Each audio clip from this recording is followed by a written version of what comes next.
Bismillahirrahmanirrahim. Assalamualaikum warahmatullahi wabarakatuh. Perkenalkan kami dari kelompok 3 Administrasi Sistem. Kami di sini akan membahas pertanyaan dari pertemuan sebelumnya. Sebelumnya saya akan memperkenalkan anggota kelompok saya. Saya sendiri Firman Salparisi dengan NPM G1A 019-075. Kemudian ada Dafa Khairi dengan NPM G1A 019-027. Rivaldi Artawijaya dengan NPM 29. Cindy Finata NPM 39. Hafiz Muhammad Wirawan NPM 40. Miranda Tiara Sela NPM 59. Roland Sanjaya NPM 08 dan Ivan dengan NPM G1A 018-075. Di sini terdapat 3 pertanyaan. Pertanyaan pertama yaitu jelaskan mengenai cara kerja penyimpanan data pada komputer. Kemudian soal yang kedua, bagaimana cara yang aman dalam menyimpan data di komputer atau laptop agar tidak hilang. Dan pertanyaan yang ketiga, jelaskan mengenai tantangan sistem manajemen penyimpanan data pada era big data saat ini. Untuk pertanyaan pertama, langsung saja akan dijawab oleh Cindy. Kepada Cindy, saya persilakan. Baiklah, terima kasih kepada saudara moderator. Di sini saya akan menjelaskan mengenai cara kerja penyimpanan data pada komputer. Tetapi sebelum itu, pada dasarnya, penyimpanan data pada komputer dapat disebut sebagai memori komputer. Merujuk pada komponen komputer, perangkat komputer, atau media perekaman yang mempertahankan data digital yang digunakan untuk beberapa jangka waktu. Selain itu, media penyimpanan lainnya dapat berupa ROM, RAM, dan juga penyimpanan cloud atau awan. Nah, di sini merupakan cara kerja memori, yaitu yang pertama, dapat menampung instruksi ataupun program dari peranti masukan atau dari peranti pengingat sekunder. Yang kedua, menyimpan daya hasil pemrosesan ALU atau Arithmetic and Logic Unit sebelum dikirim ke peranti keluaran. Yang ketiga, menyimpan data dari peranti masukan sampai data dikirimkan ke ALU untuk diproses lebih lanjut. Selanjutnya, terdapat cara kerja penyimpanan data untuk RAM, yaitu ketika RAM dialiri listrik, media ini akan bekerja sebagai penyimpanan sementara pada sistem operasi yang berjalan. Hal ini berarti semakin banyak aplikasi yang bekerja, tentu semakin banyak pula data yang disimpan oleh RAM. Sedangkan pada penyimpanan data ROM bersifat permanen. Meski listrik pada perangkat tersebut mati, data yang ada pada perangkat tersebut tetap tersimpan dengan baik di dalam ROM itu sendiri. Selanjutnya ada penyimpanan awan atau penyimpanan cloud, merupakan media yang masih tergolong baru. Media ini bersifat online dan tidak menggunakan kapasitas data memori pada perangkat, karena mereka menggunakan penyimpanan data yang terdapat pada internet. Baiklah, saya kembalikan ke moderator. Baiklah, terima kasih Saudari Cindy. Selanjutnya nomor 2 akan dibahas oleh Saudara Rivaldi. Pada Rivaldi, saya persilakan. Baiklah, sekarang saya akan menjelaskan pembahasan tentang pertanyaan kedua tadi. Berdasarkan pertanyaan kedua tadi, ada beberapa cara agar data yang kita simpan di komputer itu aman. Yaitu yang pertama, aktifkan enkripsi disk di semua perangkat.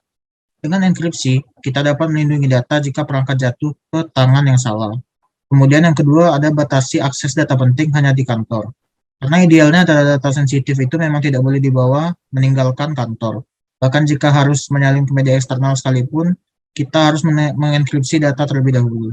Kemudian yang ketiga, berikan password pada perangkat komputer. Cara ini dilakukan untuk melakukan pencegahan data dan program dibuka oleh orang yang tidak kita kenal. Kemudian yang keempat, ada data yang bersifat pribadi, sebaiknya kita sembunyikan. Penggunaan fitur hide item pada Windows dapat membantu membuat penyimpanan data kita menjadi lebih aman, apalagi data-data yang bersifat pribadi. Kemudian yang terakhir, data sebaiknya disimpan lebih dari satu salinan. Data tersebut dapat di-copy ke beberapa partisi, di-copy ke penyimpanan eksternal, di-copy ke CD atau DVD, dan ke dalam penyimpanan online seperti cloud. Berikutnya akan dijelaskan oleh anggota kelompok saya yang lain. Kepada Miranda, saya persilakan. Baiklah, cara yang selanjutnya yakni salin data ke beberapa partisi atau disk. Jika Anda memiliki data yang sangat penting, jangan pernah hanya menyimpan di suatu tempat saja. Perbanyak data tersebut dengan cara mengkopinya, kemudian mempastenya di beberapa partisi laptop atau komputer Anda.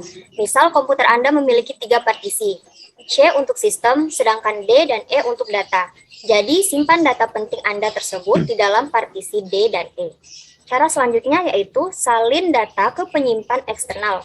Penyimpan eksternal adalah media penyimpanan di luar komputer seperti flash disk, hard disk eksternal, memory card, dan lain-lain. Dengan menyimpan data di flash disk atau media penyimpanan eksternal lainnya, ini juga akan memudahkan Anda untuk membawanya kemana-mana. Tentunya lebih ringan dan simpel dibanding Anda harus membawa laptop atau komputer. Saya kembalikan ke moderator. Baiklah, untuk slide selanjutnya akan dibaca oleh saya sendiri. Selanjutnya ada salin ke copy ke CD atau DVD. Ada kalanya penyimpanan eksternal sebelumnya tidak aman dari virus. Oleh karena itu, agar data Anda aman dari kehilangan akibat virus atau kerusakan akibat virus juga, jadi solusinya copy dan burn data Anda di CD atau DVD blank. Cara ini agar virus tidak bisa masuk ke data yang telah dipatenkan di dalam kepingan CD atau DVD. Kemudian masukkan data di penyimpanan online. Media penyimpanan data kini semakin canggih, tidak hanya dengan cara offline, tetapi dengan cara online pun Anda bisa menyimpan data Anda, katakanlah di email atau penyimpanan data milik Google, yaitu Google Drive. Pada media tersebut, Anda dapat memasukkan data Anda dengan ukuran maksimal yang telah ditentukan secara gratis. Selanjutnya, pertanyaan nomor 3 yang akan dijawab oleh Hafiz. Kepada Hafiz, saya persilakan. Baiklah, terima kasih. Sini saya akan menjawab soal nomor 3, yaitu menjelaskan mengenai tantangan sistem manajemen penyimpanan data pada era Big Data saat ini. Yang pertama yaitu data dari berbagai sumber disimpan dalam platform yang berbeda. Tantangan pengelolaan Big Data yang umum terjadi dalam suatu perusahaan adalah kebutuhan untuk mengelola data dari berbagai macam sumber. Namun, data yang diterima tersimpan di platform yang berbeda berdasarkan jenis data dan asal sumbernya. Kesenjangan ini akan menimbulkan masalah saat proses penarikan dan analisa data. Jika situasi seperti itu, hasil analisa data akan cenderung tidak efektif karena kelengkapan dan akurasinya perlu dipertanyakan. Kemudian yang kedua, sedikitnya pakar yang ahli dalam bidang Big Data.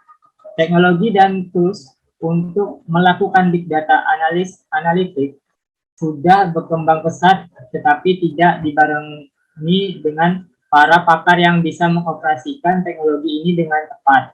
Mulai dari mengumpulkan, mengorganisir, mengelolanya dengan Big Data analitik, software, dan membuat laporan yang bisa digunakan untuk menentukan kebijakan perusahaan selanjutnya. Saya kembalikan ke moderator. Terima kasih. Selanjutnya akan dibacakan oleh Dafa Khairi. Kepada Dafa Khairi, saya persilakan. Kesulitan dalam mengklasifikasikan data yang berkualitas. Dengan banyaknya data yang dimiliki, karyawan akan sulit untuk mengklasifikasikan data yang berkualitas. Pada akhirnya, proses analisa tidak fokus pada data yang benar-benar memiliki value untuk kemajuan bisnis perusahaan. Ketidakmampuan untuk melihat data secara real-time akan membawa banyak dampak negatif yang signifikan terhadap kualitas keputusan yang diambil berdasarkan data yang tersedia atau yang biasa disebut data-driven decision. Big data cenderung tidak terstruktur. Lewat big data, Anda bisa mengetahui data apa saja, mulai dari perilaku konsumen, pengunjung web, konversi, data finansial, tren pasar, dan lain sebagainya. Semua data ini sangat penting, tetapi jadi kurang efektif jika Anda mengamati data yang terlampau besar, tanpa tahu mana yang relevan untuk perusahaan Anda. Masalah skalabilitas. Seiring dengan berkembangnya bisnis perusahaan, jumlah data yang akan diproduksi akan semakin banyak tak terkendali. Jumlah data yang semakin banyak akan menimbulkan masalah baru dalam penyimpanan dan pengelolaan data, karena prosesnya akan semakin kompleks. Banyak perusahaan gagal untuk mengelola datanya secara efektif saat bisnis semakin berkembang. Platform Big Data Analysis yang sudah digunakan sejak awal tidak memiliki kemampuan yang cukup untuk mengelola data yang semakin banyak jumlahnya. Sekian dari saya kembalikan lagi ke moderator. Terima kasih Dafa Khairi. Baiklah, itulah penjelasan dari kami mengenai pertanyaan tadi yang telah dibahas di pertemuan sebelumnya. Mungkin itu saja dari kami. Apabila ada kurang, kami mohon maaf. Sekian, terima kasih. Wassalamualaikum warahmatullahi wabarakatuh.